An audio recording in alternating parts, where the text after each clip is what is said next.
ಶ್ರೀಮದ್ ಭಾಗವತ ಮಹಾಪುರಾಣಂ முதலாவது ஸ்கந்தம் அத்தியாயம் 10. ಶ್ರೀಮದ್ ಭಾಗವತ ಮಹಾಪುರಾಣಂ ಸ್ಕಂದ 1 ಚಾಪ್ಟರ್ 10. ಶ್ರೀಕೃಷ್ಣನ್ ದ್ವಾರಕೆயை ಅடைதல். ಶೌನಕ ಉವಾಚ ಹತ್ವಾ ಸ್ವರಿಕ್ತಸ್ಪೃಧ ಆತತಾಯಿನೋ ಯುಧಿಷ್ಠಿರೋ ಧರ್ಮಭೃತಾಂ ವರಿಷ್ಠಃ ಸಹಾನುಜೈ ಪ್ರತ್ಯವರುದ್ಧ ಭೋಜನಃ ಕಥಂ ಪ್ರವೃತ್ತ ಕಿಮಕಾರಶೀತತಃ. ಸೂತ ಉವಾಚ ವಂಶಂ ಕುರೋರ್ವಂಶದವಾಗ್ನಿನಿರ್ಹೃತಂ ಸಂರೋಹಯಿತ್ವಾ ಭವಭಾವನೋ ಹರಿಃ ನಿವೇಶಯಿತ್ವಾ ನಿಜರಾಜ್ಯ ಈಶ್ವರೋ ಯುಧಿಷ್ಠಿರಂ ಪ್ರೀತಮನಾ ಬಭೂವಃ.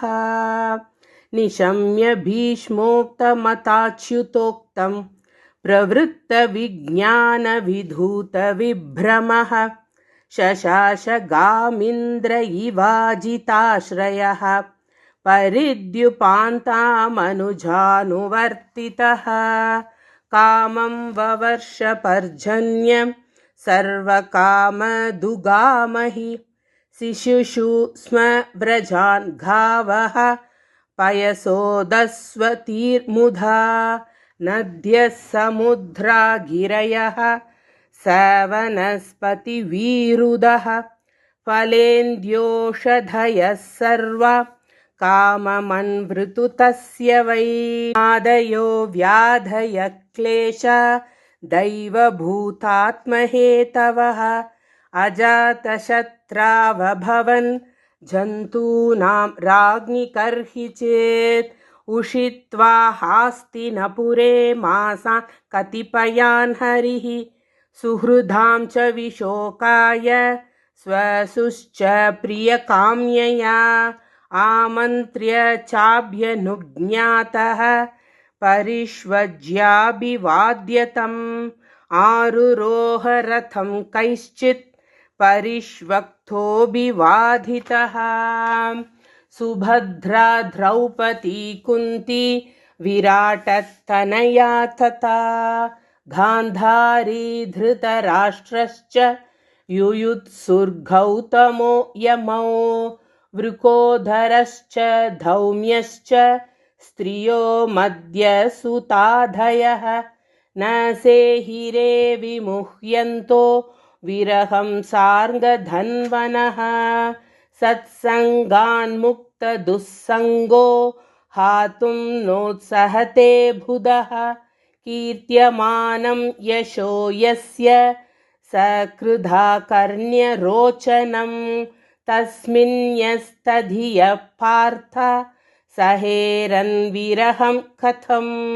ದರ್ಶನ ಸ್ಪರ್ಶ ಸಂಲಾಪ ಶಯನಾಸನ ಭೋಜನೈಃ ಸರ್ವೇ ತೇ ನಿಮಿಷೈರಕ್ಷೈಸ್ತಮನು ಧೃತಚೇತಸಃ ವೀಕ್ಷಂತ ಸ್ನೇಹ ಸಂಬದ್ಧಾ ವಿಚೇಲುಸ್ತತ್ರ ತತ್ರಃ ನ್ಯರುಂಧನ್ನುದ್ಗಲದ್ಬಾಷ್ಪ ಮೌತ್ಕಂಡ್ಯಾದ್ದೇವಕೀಸುತೆ ನಿರ್ಯಾಧ್ಯಕಾರಾನ್ನೋಪಧ್ರಂ ಇತಿ ಸ್ಯಾದ್ಬಾಂಧವ ಸ್ತ್ರಿಯಃ ಮೃದಂಗಶಂಖಭೇರ್ಯಶ್ಚ ವೀಣಾಪಣವಘೋಮುಖಾಃ ಧುಂದುರ್ಯಾನಖಗಂಡಾಧ್ಯ ನೇಧುರ್ಧುಂದುಭಯಸ್ತಥಾ ಪ್ರಾಸಾದಶಿಖರಾರೂಢಾ ಕುರುನಾರ್ಯೋ ದಿದೃಕ್ಷಯಾ ವವೃಷು ಕುಸುಮೈ ಕೃಷ್ಣಂ ಪ್ರೇಮ ವ್ರೀಡಾಸ್ಮಿತೆ ಕ್ಷಣಾಃ.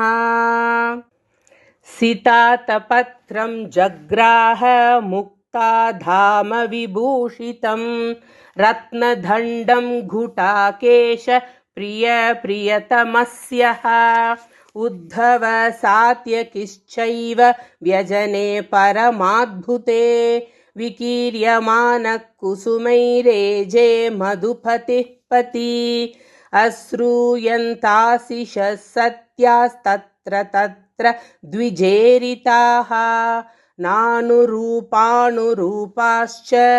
निर्गुणस्य गुणात्मनः अन्योन्यमासीत् सञ्जल्प उत्तमश्लोकचेतसां कौरवेन्द्रः पुरस्त्रीणां सर्वश्रुतिमनोहरः स वै किलायं पुरुषः पुरातनो य एक आसीदविशेष आत्मनि अग्रे गुणेभ्यो जगदात्मनीश्वरे निमीलितात्मन्निशि सुप्तशक्तिषु स एव भूयो निजवीर्यचोदितां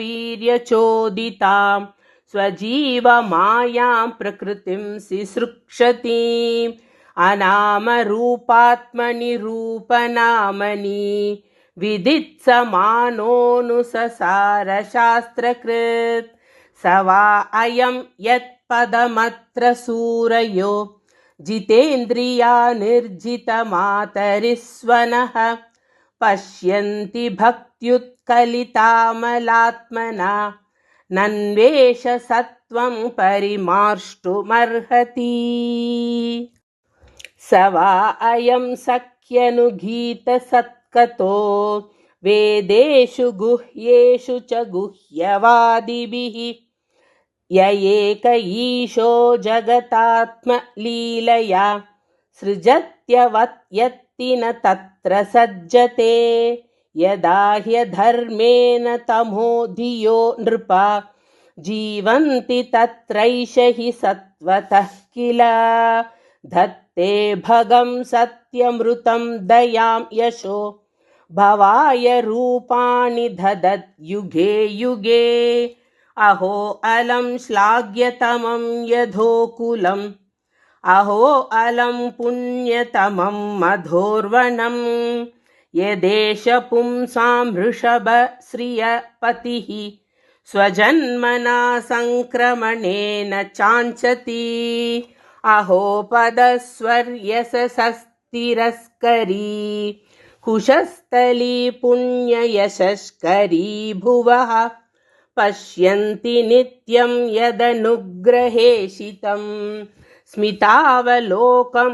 स्वपतिं स्म यत्प्रजाः नूनं व्रतस्नानहुताधिनेश्वरः समर्चितो ह्यस्य गृहीतपाणिभिः बिभन्ति या सख्यधरामृतं मुहुः व्रजस्त्रियः सम्मुमुहुर्यथाशयाः या वीर्यशुल्केन हृता स्वयंवरे प्रमद्य चैद्यप्रमुखान् हि सुष्मिनः प्रत्युम्न साम्भाम्प सुधादयो परा याश्चाहृता भौमवदे सहस्रशः एता परं स्त्रीत्वम् अपास्तपेशलं निरस्तशौचं भदसाधु कुर्वते यासां गृहात् पुष्करलोचनः पतिः न जात्वपैत्या हृदि बिर्हृदि स्पृशन् एवं विदा घदन्तीनां सगिरपुरयोषितां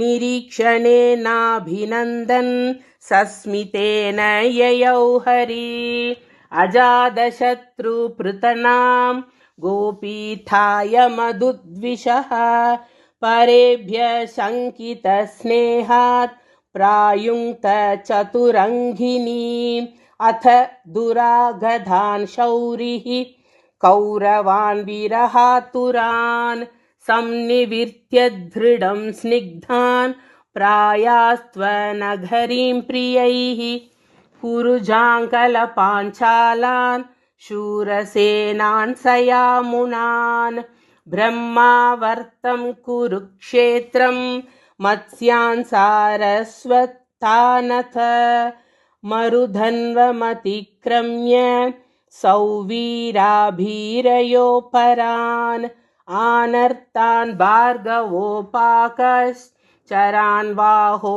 मनाग्विभुः तत्र तत्र तत्रत्यैर्हरिप्रत्युद्यतार्हणः सायं भेजे दिशं पश्चात् गविष्टो गां कतस्तदा. ஸ்ரீமத் பாகவத மகாபுராணம் முதலாவது ஸ்கந்தத்தில் 10வது அத்தியாயம் முற்றிற்று.